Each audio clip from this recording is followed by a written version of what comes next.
right, welcome back to the Rent Free podcast. It's been a crazy couple of weeks with news, both in media, in entertainment, and hard news. It's been a wild couple of weeks. My name is Ruben Jay. That is B.J. Bethel. He is the star of the show. I'm just here to help steer it along every so often. B.J., welcome to your show. How you doing?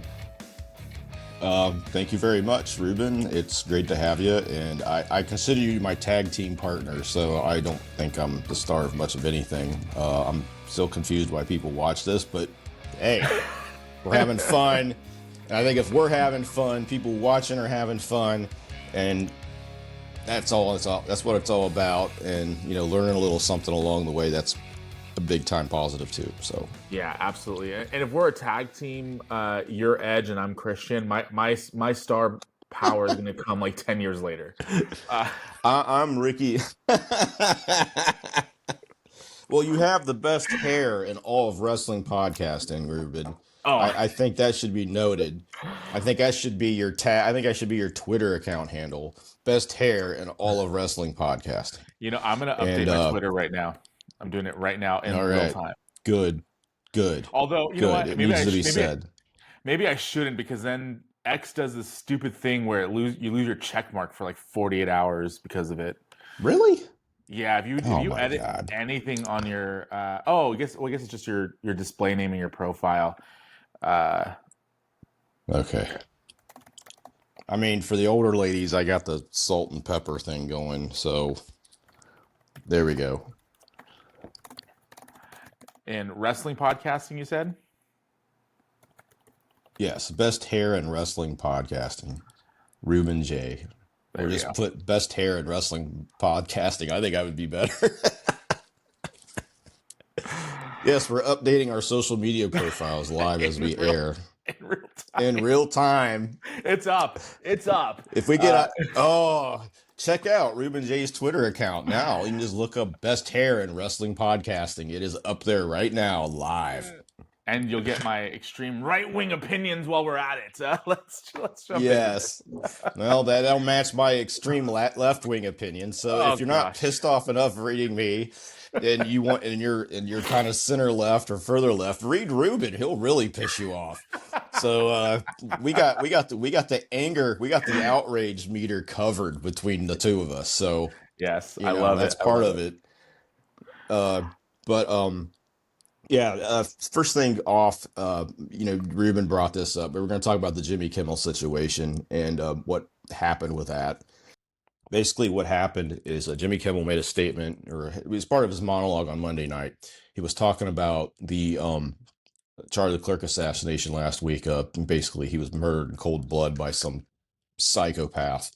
A lot of people have been trying to find motivations of the shooter, and there's been a blame game back and forth on both sides. Kimmel mentioned in his monologue that the MAGA people were trying to say this wasn't somebody who was owned, and we're kind of desperate at it. But in my experience covering these things, and I can go back to the 2019 Dayton mass shooting. I actually was covering the Secret Service conference that was part of this, and what was going on, what they find out with mass shooters and people who do kinds of things like this is most of the time they're just crazy. There is political motivation. There's also other things involved, but a lot of times, a lot of it don't make sense because they're not thinking clear. These are people that are not functioning right. And from what I've seen of conversations between the roommate and the shooter, I think this was a case of somebody who was just kind of not really wrapped together real tight, and lashing out, and maybe we'll find out different as more information comes out. Anyway, Kimmel says, the MAGA movement, can't figure out, it's twisting itself in knots, something like that. And then they aired a clip of Trump saying, a reporter was offering condolences over Charlie Kirk, and Trump just kind of blew the reporter off and started talking about the ballroom that they're building on the White House and how they've been trying to build one for 150 years, but he was going to get it done. That got the Kimmel audience kind of upset, but 3 to 4 days later, FCC chair is Brendan Carr. His deputy is Gavin Wax, who's somebody who kind of is more on the far right. He was a member. He was running New York Young Republicans for a long time. Amanda Moore, who's a friend of mine, covered him a lot on her website. You can find her on Substack. You can also see her work in The Nation and places like that. But anyway, what this comes down to is Carr came out and said they were looking at pulling licenses because of the comments about Kirk. This caused two of the biggest broadcasting companies in the country to announce they were going to pull Kimmel. That would be Nexstar Broadcasting, who's number one, and that would be Sinclair Broadcasting, who's number two. Nexstar has a merger they're working on that they just announced last month that they are almost finished with Tegna, which is another large broadcasting company. But the problem for Nexstar is that they are already at the cap for how many stations they can own. They need the FCC to lift that cap for them to be able to do this merger, because right now they're at 39% of the right now they're at 39% of the local stations in the country. That's as much as you can own. The only way they can buy Tegna is if they're allowed to by the FCC. So and Sinclair is probably also willing to get in that game. Both of these were the two major companies trying to buy Tribune back during the first Trump administration. And if Sinclair would have followed through with that, yes, this is the same Sinclair that owned Ring of Honor Wrestling.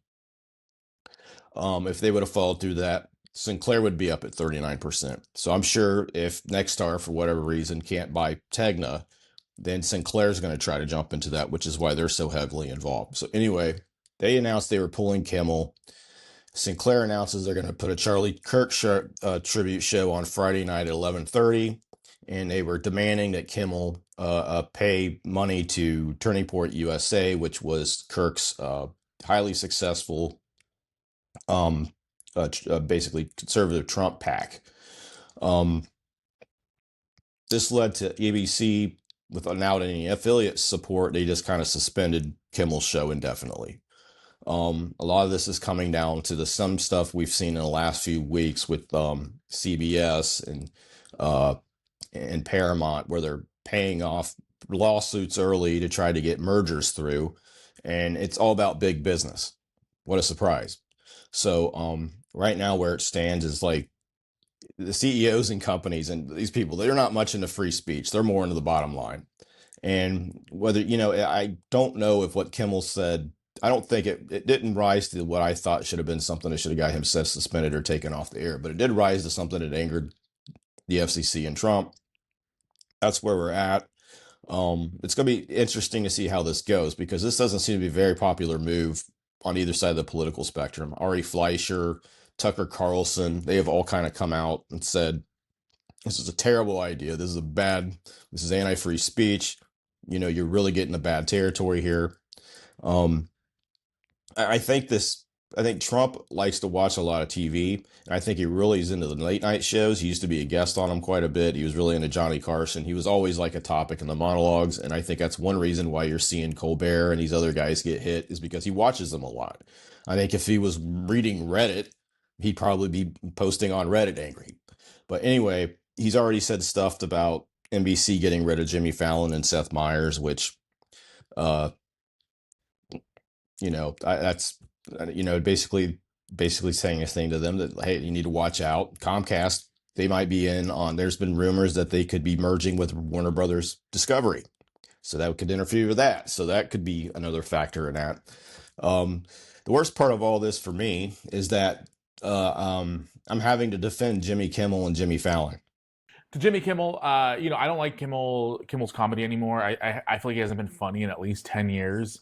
I loved when he went on the Jay Leno show and he trolled Jay Leno on Conan's behalf. I'm a Conan guy. I think you can tell by my comedy. I love Conan. So my message to Jimmy Kimmel is, welcome to podcasting. And let's get to some wrestling this weekend. All right.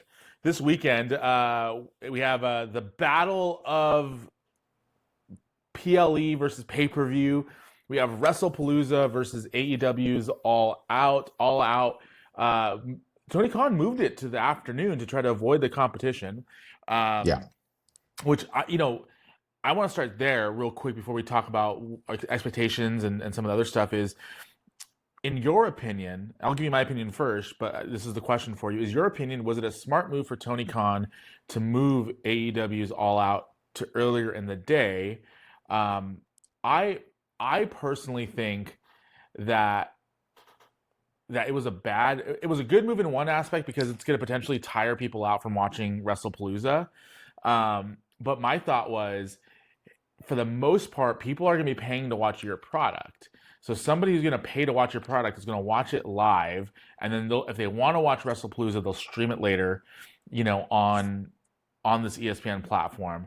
But as we've learned in the last couple of days, there are a lot of cable providers that are providing this ESPN platform that people still might have to pay for. So it's kind of one of those things where they're going to have to pay probably either way. Your thoughts on Khan moving the show earlier in the day? Good move, bad move? What do you think? I actually talked with Dave Meltzer about this a little bit, and I'm honest thinking with this. Yeah, I think AEW has its own separate audience from WWE. I think WWE has its own separate audience, but I'll just go back to All Out, All In, a month ago. They got 190,000 pay-per-view buys in the middle of the afternoon. It's Mm-hmm. like, why mess with that? Yeah. If you make the move not to go head to head, actually, I think doing the big shows like this earlier is probably kind of helpful because then people still have their evening. Um, It'll be a little different this time because you got to run with against college football. I think that's probably going to hurt them more than possibly running against. It is tomorrow, right? Saturday. Yeah, as of recording, Yeah, yeah, but by the yeah, time this comes out, it'll probably be on the air. We're gonna be yeah. hey, So it's yeah, us versus WWE versus AEW, and we're gonna win. there we go. I'm so Or delusional. oh, why not? Hey, apparently that's the mood of the moment if you're looking at the country right now, but Yeah, across the board. But I think it was probably a good move. Like do it early, get it out of the way. I think you're gonna have a fresher audience in the stands. I think it takes away the head to head element. It's like why not? It's just like and I think if All In had suffered buy losses because of it, then maybe you run at night.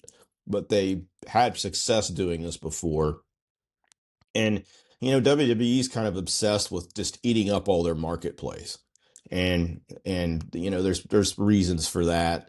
Most of them are really stupid, but I don't got no problem with what they're doing. I also think that they got a better show. I think WrestlePalooza is going to have some issues. It's just, I think people thought this show was going to be on Peacock. I had people I was talking to yesterday said, yeah, it's going to be on Peacock and ESPN because they're still on the Peacock deal. No, they're not doing anything else with Peacock. They're done. They had a contract run until March of next year with Peacock, but they've already satisfied the number of shows they were providing them.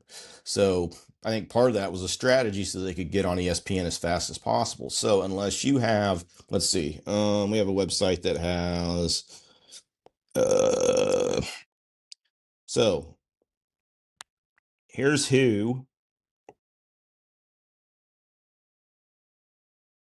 if you have these providers, you can watch WrestlePalooza.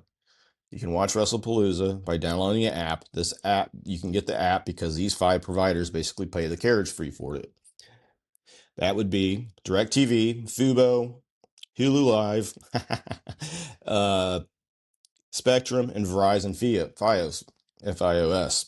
I'm sure I'm butchering the pronouncing of that. I it's don't know why, because we FiOS. had it in our neighborhood. Yeah, I don't know why we had it in our neighborhood. I should know how to say it. If you're Comcast, YouTube TV, Sling TV, Dish Network, anybody else, you got to pay $30 for the monthly fee for ESPN's direct to consumer app.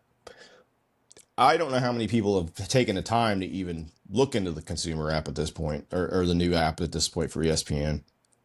So I think this is a big test to see, okay, how many people is actually going to follow them over for this. I'll be really interested to see what the buy rates are or what the viewership is because this isn't like a pay per view or PLE in traditional sense. If you buy the app, you get the pay per view. And you pay the monthly subscription fee, which is $30. And I'll tell you right now, not a lot of WWE fans watch other sports. That's a hard sell to get them to pay $30 a month for basically a show. 13, 14, maybe 15 shows. a year. Um, and everybody I talk to, typically people always end up paying the money, right? They'll say, "Oh, I'm not paying this. UFC's too. I'm not paying $69.99 or $79.99 for UFC 289 or 315 or whatever." But they'll do it. Eventually, they just break down and do it. But we'll see here, because as we mentioned before, right now it's around $100 a month if you want to be able to watch all the WWE's shows right now. If you break down otherwise, other than CW, which is available, which is a network which you can get over air in a lot of places, and most people have to pay money to access that because they maybe don't have an antenna or they can't pick it up. So a lot of money. So I think this is a big test for them to see if it happens. I think with All Out, they got a lot of their momentum back this past week. They had a few weeks where they really dived hard in the ratings. I think a lot of that was because of the college football NFL season starting. I think people don't get that even if they're not running head to head, and it seemed to be across the board. We were looking at ratings from the first week of college football versus a month ago, and Dynamite was around 700,000. Dynamite was around 700,000. I think SmackDown was about 1.5 million. The only show it wasn't like hugely affected was NXT, but they got hit hard in the demo. Everybody else had 300, 400,000 audience losses. SmackDown had 400,000 audience losses, but I think a lot of it is you just are watching that much TV at a certain time during the weekend, watching all these games. It's like you don't want to sit down and watch 2-3 hours of wrestling later on. I think you just kind of get burned out, and maybe that's changed over this week. But the Dynamite rating this week was they had a great show with the September to Remember show, but I think that that was a good sign for them heading to the pay-per-view. There's only 5 matches on the WrestlePalooza card. All Out as usual is loaded, so I think it's going to be interesting to see how this plays out. I think they'll both do pretty good buy ratings, but I'm not even sure how I don't even know how WWE is going to measure this at this point. I mean, is it a buy rating for them? I mean, because if you're buying the app, you're getting the show. It's like, how do you measure the viewership of it? And ESPN's probably not going to release a lot of that information unless, if it is, it's going to be, how how accurate it is. Yeah, I mean, Disney's famous for not reporting subscriber numbers anymore on any of their platforms. So I don't think we're going to get that kind of a detail. But I think what we will see is WWE, they're going to want to report some sort of viewage at some point, and they're going to want to take credit for migrating fans if this is a success. I think that if this ESPN PLE launch is a success, WWE will tout the numbers. If they don't come out with numbers, then it tells you that it was not a success. That it did not. They'll find some number they can get from them to say, "Oh, we did this. We did 1 billion views, and it's somebody logged on for 2 seconds." Then, like that was I love that was the metric that they used to report on for WWE Network. Wasn't like once they kind of plateaued on subscribers, it was, oh, we have 175 billion hours of content consumed, and that would make Wall Street happy at the time. I think the business is different now, but WWE, they're the kings of that. They're the kings of like, oh, we didn't sell that, we didn't do that great in ratings, but we had high attendance. Yeah. Oh, WrestleMania 3 going forward. That's like, this wouldn't be the first time they would have made up numbers. The thing that really concerns me with them and ESPN is right now on Netflix, they're only getting around 60% of the viewers they had on USA Network. Yeah. Stateside anyway. And it's not translating well globally. Now WWE's working to get more global. That's the audience they want. They want to move globally. They're linking like the NBA, NFL. That's kind of, if you watch a lot of their patterns as far as multiple streamers, prices, price hikes, getting into other countries, it's very much a model like the NFL's done. But I don't know if they can be, I don't know how this is going to work for them, because it's like, okay, you're getting 60% of your audience for your Monday night show. Maybe the bigger shows will do better. I mean, this is a pretty decent card. You got Brock Cena as the main event, I'm guessing. Cody Rhodes versus Drew McIntyre. I mean, but a lot of these matchups we've seen before. And it's like, it's not something I think it's going to be like, I think people will be thinking about it. I mean, it's a really good card, but it's not like, oh yeah, I gotta buy this app to get this card now. You know, it's not like the All In show we had a week or two ago. It's not like Mania I mean, not Mania this year, but the couple years before then. Mania 3940, where it was like a must watch, right? So, I mean, it shows kind of some of the holes they got in the main event right now. They just have nobody else they can move up. They got to really work to, you know, kind of build some new stars. I mean, the Usos Yeah. are in a tag match. It's like, it's, you know, I'm kind of skeptical of how many people are going to watch, The but, only match on the WWE side that is even remotely interesting to me is the Punk Lee versus Rollins Lynch. And even yeah, then, I feel like they kind of bungled like they did great with AJ Lee's return. They built it up as, the worst kept secret in wrestling, which I loved.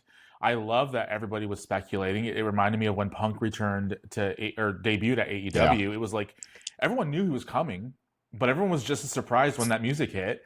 It was the same with AJ Lee. I got as a 32-year-old man, let me just tell you, I don't know why. I was at work, and when I saw the clip pop up on YouTube, I told my boss, I got to take my 15-minute break. I got to go watch this. And I walked away and I watched this, and I got emotional watching AJ Lee return. And I wasn't yeah, even that big of a fan of AJ Lee's, other than the fact that she, is easy on the eyes. That was the thing that I liked about her the most back when she was, was a, perverted 21-year-old at the time. Now I'm excited to see her back and see her with CM Punk. That to me is the most exciting match on the card. The other most exciting match on the card is Cena versus Lesnar, just because I want to see how the fans react to Lesnar in the venue. I want to see if they're going to boo him out of the arena. Other than yeah. that, this is a skippable show for me. Yeah, there's a lot of stuff that we've seen before, or it feels like it's or it'd be from a SmackDown. Yeah, AEW's had its injury issues, so they don't have a lot of. I mean, they're missing a lot of their main eventers, and Omega's not on the show either. I don't think, but there's still it's like the match quality is just going to be explosive. And there's a ton of matches. Like oh my god, how many we got right now? on Like including pre-show and everything, they're at 13 matches. Jesus. But they got. They're also got a variety of stuff. 8-woman tornado tailgate brawl. Daniel Garcia versus Shibata. That'll be a must-see technical match. Samoa Joe and Powerhouse Hobbs versus Workhorsemen. That'll be a good match, and everybody likes watching Samoa Joe and Hobbs. FTR versus Edge and Christian. I mean, we never thought we were going to get this match ever, and we're going to get it. And Edge and Christian are as good as Cope and Christian.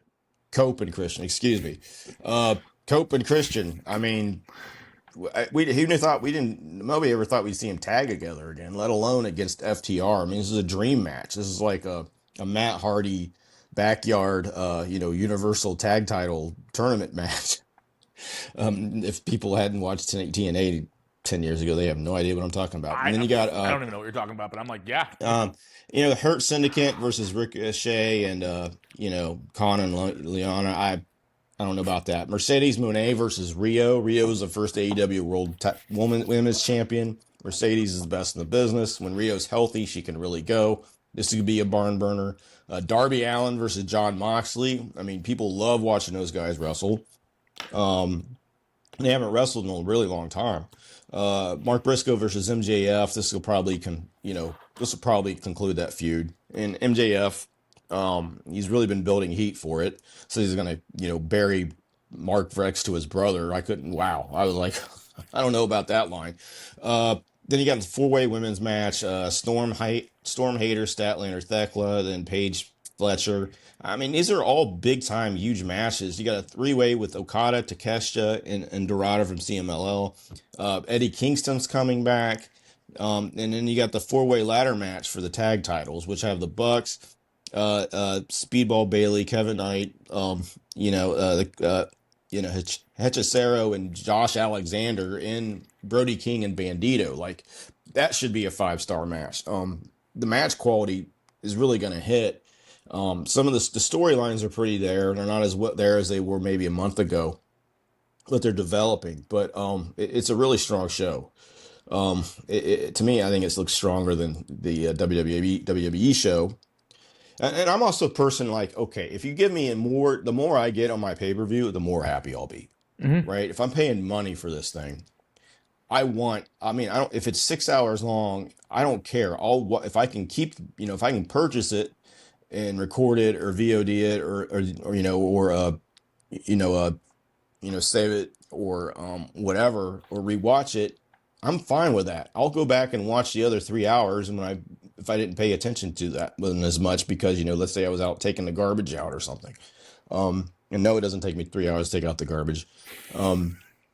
But It just only takes me that long when I'm trying to avoid doing something for my wife.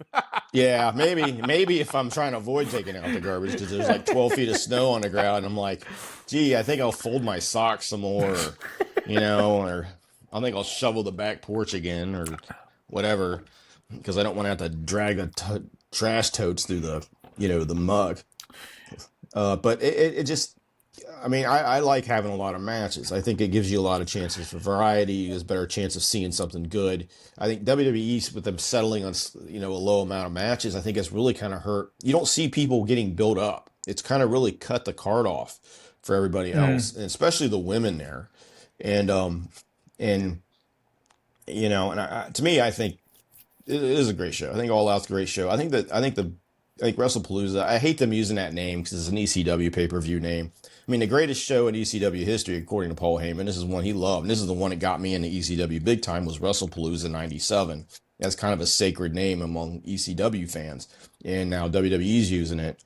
I think it's a good card. I think McIntyre and Rhodes will be really well done. The rest of the match the rest of the card. It's like, other than Punk and Lee versus Rollins, there's not really a big punch of something new, something different. And then really we've seen Rollins and Punk for 2 years now, right? I like They're the adding Rollins they're and Punk adding thing. yeah, they got the good rivalry, adding AJ in it with Becky, smart.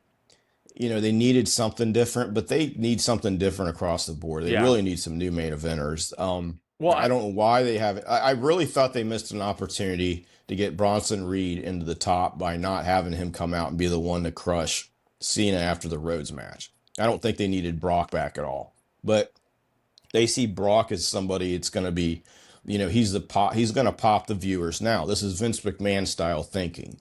He doesn't care if it buries the person. He's worried about the number pop now. But the thing is, they got to worry about this in 6 months. yeah. Yeah. I mean, how many appearances is Leonard are going to do, and how's the crowd going to react to him because he's named all over a sex assault and sex trafficking lawsuit. Yeah, I think I agree with you 100%, and I think that two things need to happen when it comes to, in my opinion, that Punk Rollins rivalry, because I think that's really the anchor of this show, in my opinion, is that match. I would not be surprised if they close the night out with that match. They need to wrap that up sooner rather than later, and I think they're going to get to Mania with this. And my hope is that they give Punk one real run with the title, and then that turns into building up the next generation, the next star. Because Punk is he's not a spring chicken, so he shouldn't be running the top of the card as champion that long. And number two, what I also think too is that, as you said, WWE is doing this thing where they are outside of WrestleMania and SummerSlam, for the most part, all their PLEs are like 5 or 6 matches, and they're cramming that time with ads, and it's driving people crazy. And so WWE needs to figure that out. I think the thing that people were already getting angry about that in all the video packages when they were paying just an extra $10 a month to get it on Peacock, which seemed to work for their fans great. Now they got to pay $30 a month. And these pay-per-views, if anything, there's going to be more of them. They're going to be more watered down. Yeah. I think they got to change how they're thinking about this. I think they need to do more matches. I think they need to do more storylines. They need to make these shows more important, because if it's a glorified Raw, why am I paying $30 for it? I can just watch it on my Netflix subscription, right? Yeah. Get a VPN, as Stephanie McMahon said. Yeah. WWE is so focused on on pleasing Wall Street and making their money back as quickly as possible, that they are monetizing every possible Yeah. portion of their business. I won't be surprised if one day you get an ad when you purchase your ticket. Like that's just going to be the way that WWE is going to try to make money. And there's two things that I want to talk about when it comes to this portion of it. Number one is, I think it was last week or the week before, Mark Shapiro said that WWE's ticket prices have not even reached their potential price increases yet. And kind of bashed Vince McMahon's way of doing business. And then we had Nick Khan this last week talk about site fees for WWE's big shows. Like, we're used to site fees for Mania, we're used to site fees for SummerSlam. Now they're getting a huge site fee for WrestleMania coming to Saudi Arabia. Uh, at what point? And my question for this is, at what point is enough enough? Because like right now, I feel like WWE's like they're literally pulling money from every possible direction, from their TV rights deals, from their fans, from advertisers, from partners at different venues. At what point does the entertainment product start to suffer because they're so focused on bringing in finances? That's a great question. I mean, right now it hasn't, but TKO, they just announced, Endeavor just announced that TKO is having a stock buyback. And when that hit Wall Street, it shot the stock to over $200 a share. Keep in mind, when Vince was there and they were going through all that, it was about $70 a share. So it has really grown a lot in the last year or two. And I think that's really their customer. It's not the fan. Their audience, I wrote a column about this for SE Scoops, and basically describing how, WWE and TKO are folded into this modern private equity style of thinking, which is, I'll give you an example. You think of Apple, and who's Apple's big concern? It would be their customers. Well, starting in the mid 70s, there was new economic theories, and one of the theories was the shareholder primacy theory. Some people call it the theory of shareholder maximization. And basically, it's like your main concern shouldn't be making your customers happy so they keep buying your product. It should be making your shareholders happy. And this has become religion in Wall Street for the last half a century. Problem is, it doesn't work very well. Jack Welch used this theory. He built GE with it, and he also destroyed GE with it to a large extent. One of the worst CEOs in American history. Yeah, and he even said when he retired, he goes, "This was the dumbest idea in the history of the world, shareholder maximization." Well, guess what? This is how WWE, TKO, Endeavor is operating. They're doing everything humanly possible to maximize shareholders, which means, okay, you got to pay your tax dollars. Your tax dollars are going to site fees. Like Nick Khan did an interview where he actually revealed some of the site fee costs, which blew my mind because they've been hiding these forever. We've talked about this extensively. They were getting sued over it. Yeah, they're getting sued over it, and cities are trying to cover up because I don't think people want this. I don't think the cities want it out, how much they're paying to get these shows, especially when many of these cities have like school busing crisis for their school districts. They got other problems going on. They can't hire enough police. They got infrastructure issues. But it's anywhere from 5 to 7 million, I think, was what I was seeing, and they're looking to jack it up even higher. I think Wrestling Observer had a really good rundown of what Khan's interview was with. So this is from the Wrestling Observer. This is Josh Nason's article about Oren's interview with Nick Khan. But he goes, this year alone, WWE will bring in $5 million for November's Survivor Series in San Diego, California. That's the one at Petco Park where the Padres play. $5 million in site fees and $4.2 million in tax credits for this year's two-night WrestleMania in Las Vegas. That's $9.2 million. $7.1 million for the two-night SummerSlam coming up in New Jersey next year. Or that was probably last month. I think that's what they got for that show. $7.1 million. That's on top of jacking up the seat prices and ticket prices. That's on top of the $30 a month you now got to pay to get their show. It's like, and wages aren't rising right now. Inflation is.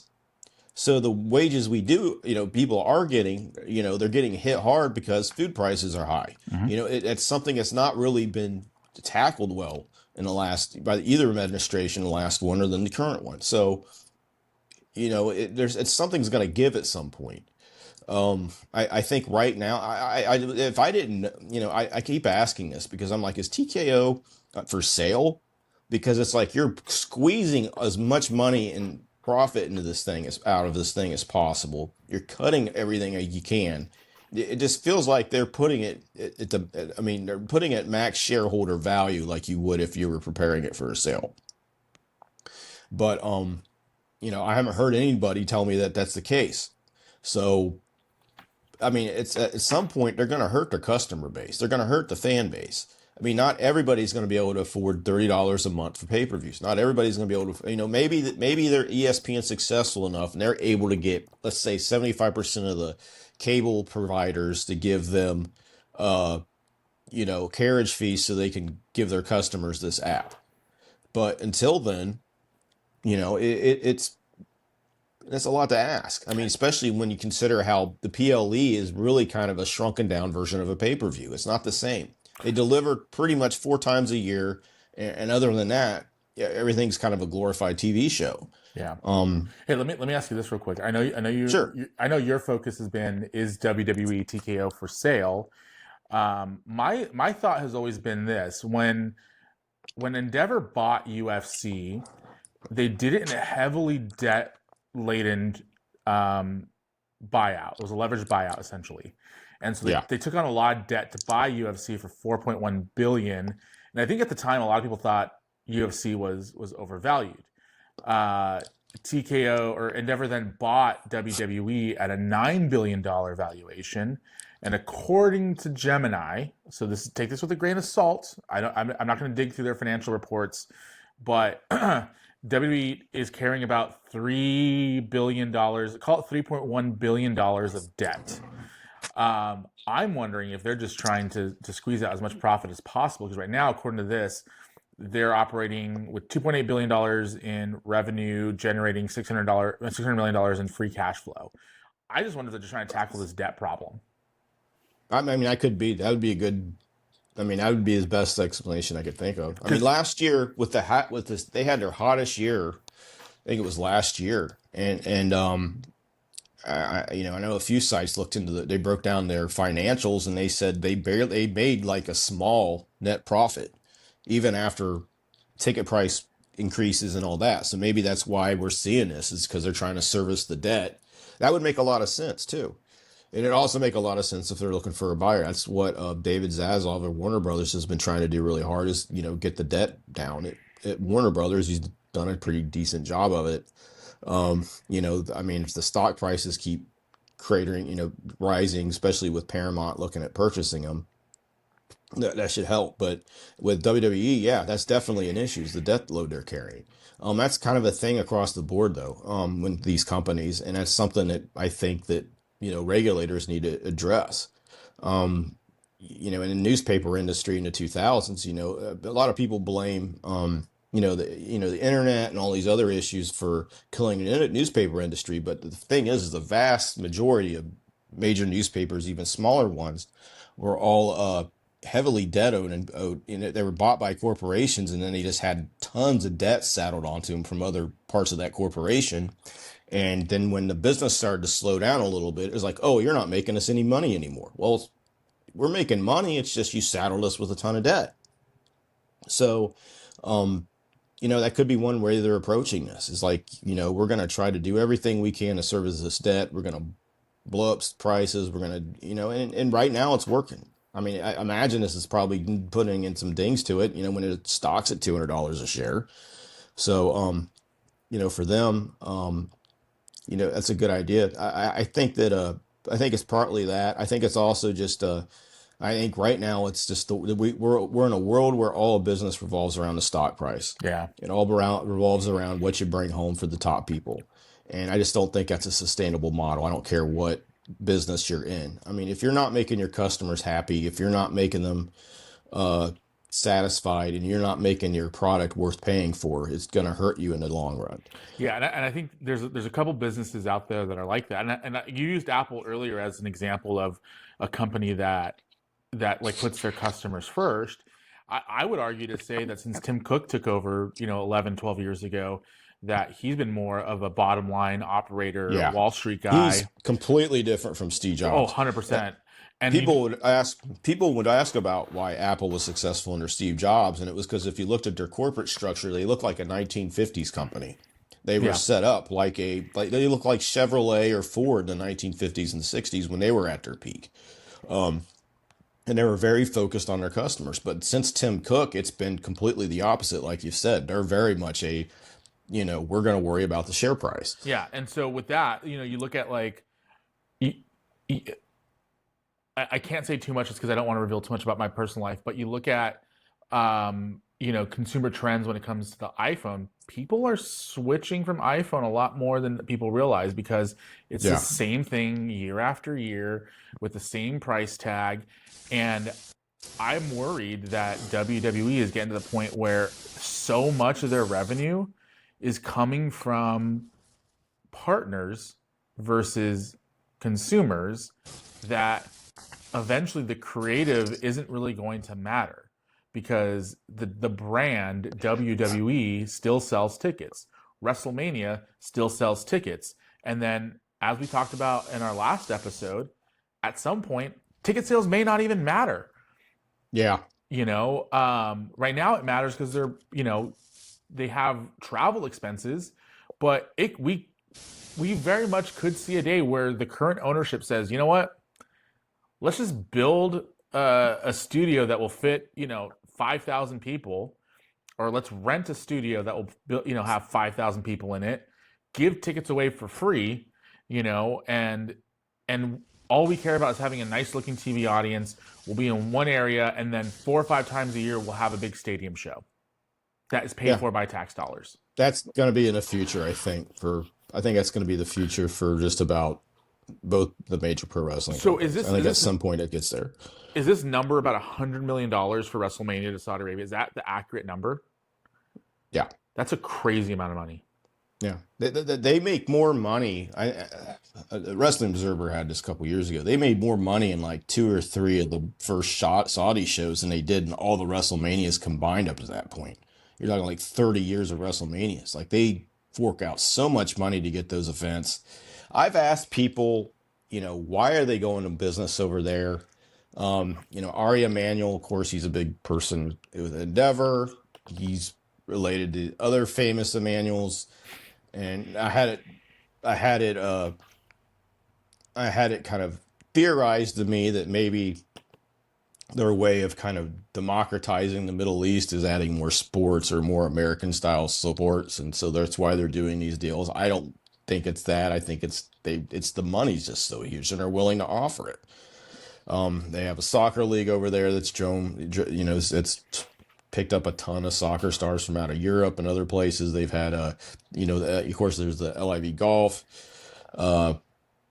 I just think a lot of it's just money. They got the money. They're willing to go over there. And It's just like this is a lesson we didn't learn with China is like when you go into business with, places that are really highly manipulative of their market and not exactly democratic, it can pose a lot of problems.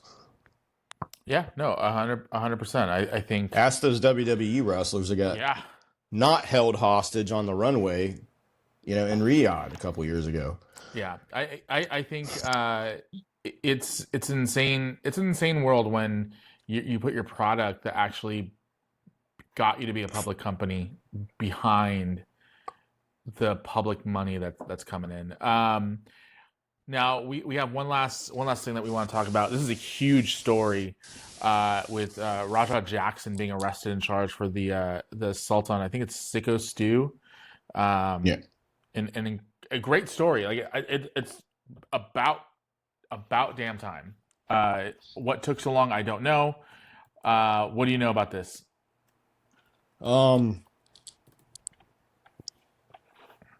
me bring up what I have right here. I mean, he got charged with a felony.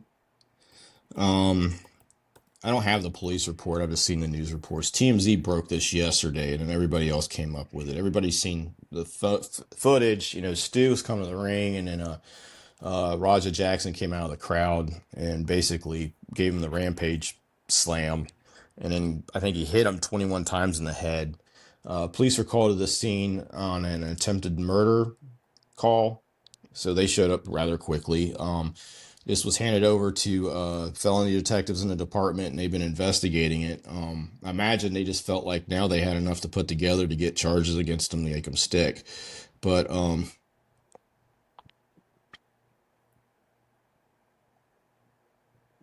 let's see. I'm trying to find the complaint, but I don't see anything about the actual charges. It just says he's facing felony charges, but these places are doing a terrible job of describing what's going on with this charge.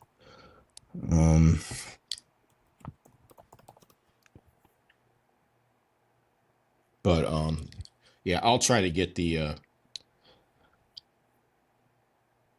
I guess 3 hours ago TMZ got video of him getting taken out of his apartment in handcuffs. Yeah. But yeah, the only charge I'm seeing is a felony charge of battery with serious bodily injury. Yeah. And apparently he's already bonded out. Again, this is a charge that can either be filed as a misdemeanor or a felony in that state. But obviously it was a felony charge. That's how they filed it. He's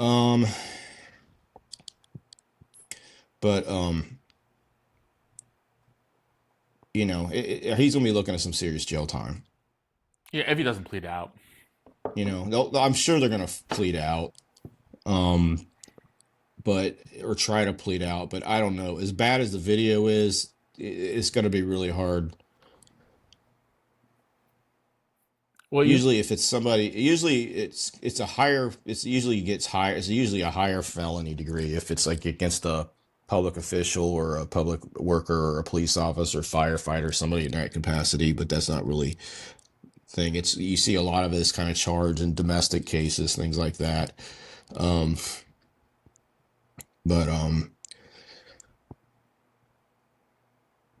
But yeah, it's considered a wobbler offense. It can be either misdemeanor or a felony, but obviously it's a felony. I'm trying to look up what sentences is. This is reporting in real time, people. Yeah, this is how it works. It's ugly. Actually, most of mine's on the phone, or I only have places to go to, but I usually don't have to look up California penal codes. I usually look up Ohio, Kentucky, or U.S. But it can be anywhere from a year to 4 years, depending. It's also Los Angeles, so keep that in mind. Okay, so if convicted as a misdemeanor, it could be up to a year. If it's a felony, it could be up to 4 years. That's in prison. So, he's facing up to 4 years. That'll depend on what other charges they added to it. I'm sure there's going to be some other stuff that'll be tagged on by the time they get to the court. They'll probably have like he wasn't at the scene when he left. They may charge him with leaving the scene of the crime. He could get charged with, they could add an assault charge to that as well as battery. I guess that they're probably going with, I think they got the best case to hit. Because they probably had to watch all this live streaming video. Otherwise it happened. They had to go back and interview everybody at the scene. They have to go back and do all that. So, he's facing 4 years in prison for this. And he already bonded out after being arrested this morning in his apartment. So we'll see what happens. I don't think you'll hear a lot from Rajah online for a while. If you do, he's pretty stupid. He should keep quiet until he gets in court and his lawyer gets a hold. But that doesn't always happen. So, yeah, and it's just such an unfortunate incident. I just think that people don't understand the consequences of their actions a lot of the time. And when you're dealing with people with certain kind of mindsets, and Quentin himself is even referred to, instead of saving up college money for, like I did my other kids, I saved up bail money for Rajah, and well, he needed $50,000 of it this morning. Yeah. Yeah. Well, hopefully it sticks. It's Los Angeles, so a lot can happen. But last question of the podcast. Who's buying WBD? All right. Who's your money on? That's Warner Brothers My Discovery. money right now would be on Paramount. Yeah. They are willing to buy the whole thing. The Ellisons are really tight with the administration. That seems to be the key thing to getting deals done. David Zaslav has come out and said already, he goes, their cash offer isn't going to be enough. I think the dark horse and what people need to realize, and this has been talked about for a while, is the Comcast Warner Brothers merger. I think that's one reason why WWE is probably, counter programming AEW so hard. Yeah.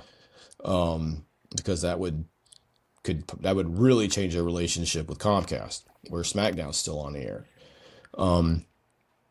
But I think if I had to put it, but I think there's going to be a lot of parties involved in this. I think depending on how close they get, like I think the one reason why they're saying, we'll buy the whole thing now with the cash things, they're trying to get ahead and get a good deal. Yeah. I think they can pay, if they pay cash now, if they jump in now, and obviously Paramount's got the money to do it. The Ellisons, I think Larry Ellison and Elon Musk, depending on what, what their stock prices, what their stock values are within the week, are trading places for richest man in the world. And David Ellison, Larry's son's now running Paramount.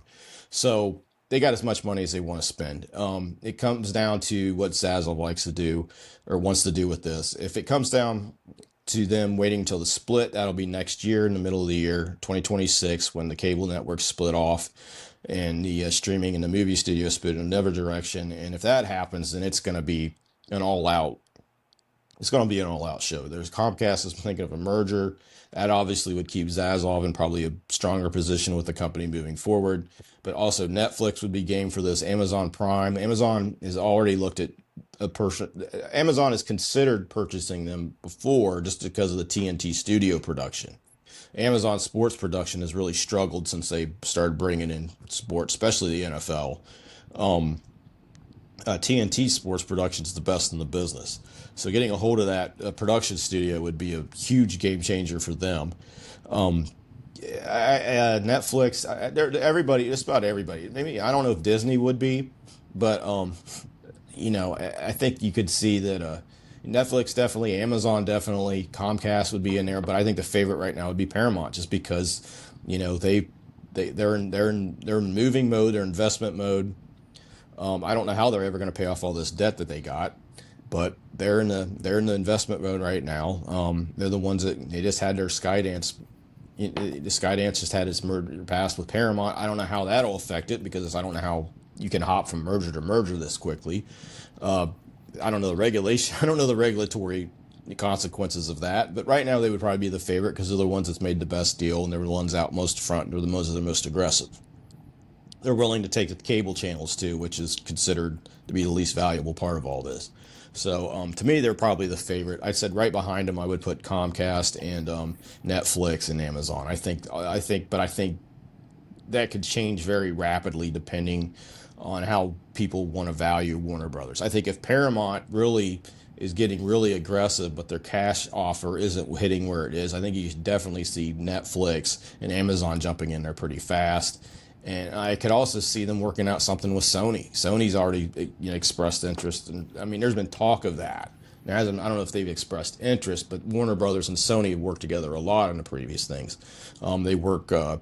They just tried to build a massive movie studio together in Las Vegas and in Nevada, and the Nevada legislature kind of shot it down. They shot it down. This was a few months ago. So, to me, I think that there's going to be a lot of people interested right now. Paramount's favorite, and then all the other big players kind of lined up behind them. Yeah, we'll see what happens. This has been your semi-regular dose of media, entertainment, wrestling news. My name is Ruben Jay. That's B.J. Bethel. Make sure to head over to his Substack. It'll be down in the description of this video. And I keep promising we're going to get an audio-only format up eventually. I feel like we're seeing so much success with the video side of it that I'm not sure if there's a marketplace for the audio, but we'll see how it works out. Because of the best hair in wrestling. The best hair in That's wrestling. why. The best hair in wrestling. Podcasting. And the only reason why my hair is the best hair in wrestling podcasting is because Jericho doesn't take care of his hair anymore. His hair looks like a bird's nest now these days. But How can you take a shot at Y2J like that? Man, well, I guess because you can. All yeah, right. yeah. It's free speech. Yes. Like Jack First Perry, Amendment. like That's the theory of the day. Free speech. Jack And Perry with his real glass bitch. I'm gonna say free speech, bitch. yeah, real glad. Cry me a river. Uh, That'll be interesting. And that's the other thing. Jack Perry might be coming back. They're really hinting at that. If you're a Being the Elite subscriber on YouTube, go watch some of the last couple Young Bucks videos. There's a God, lot of. they've bungled him so hard though. Yeah, they have. It's this is. I think this is. They're gonna try to. I think this will be different. Hopefully, I think he plays better as a baby face. Yeah. So hopefully that's what they give him a chance to do. Yeah. Anyway, we'll be back next time there's some news that we want to talk about, which there's so much news that we wanted to talk about last week that's now irrelevant. So we'll Yeah, we got to change happens. our. Yeah. Thanks, Ruben. Everybody watching and listening, thank you very much. We appreciate it. Yeah. We'll be back.